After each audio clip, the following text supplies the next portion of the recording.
ಒಂದು ಚಿಕ್ಕ ಹಳ್ಳಿಯಲ್ಲಿ ಶಿವರಾಮ ಎಂಬ ವೃದ್ಧನೊಬ್ಬ ಇದ್ದ. ಅವನಿಗೆ ಕಾಲದ ಬಗ್ಗೆ ಒಂದು ವಿಚಿತ್ರ ಒಲವು.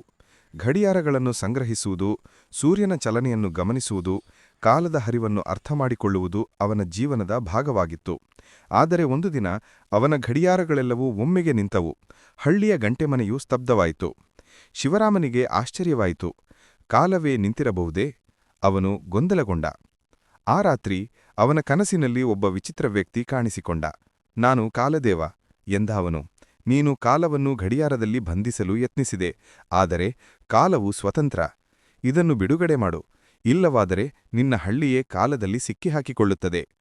ಶಿವರಾಮ ಎದ್ದು ತನ್ನ ಗಡಿಯಾರಗಳನ್ನೆಲ್ಲ ಒಡೆದು ಹಳ್ಳಿಯ ಜನರೊಂದಿಗೆ ಕಾಲವನ್ನು ಗೌರವಿಸಲು ಕಲಿತ.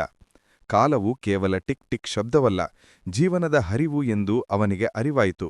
ಮರುದಿನ ಘಂಟೆಮನೆ ಮತ್ತೆ ರಾಗ ಹಾಡಿತು. ಗಡಿಯಾರಗಳು ಚಲಿಸಿಲವು. ಶಿವರಾಮನ ಮನಸ್ಸಿನಲ್ಲಿ ಕಾಲದ ಕಾಯಿಲೆ ಗುಣವಾಯಿತು.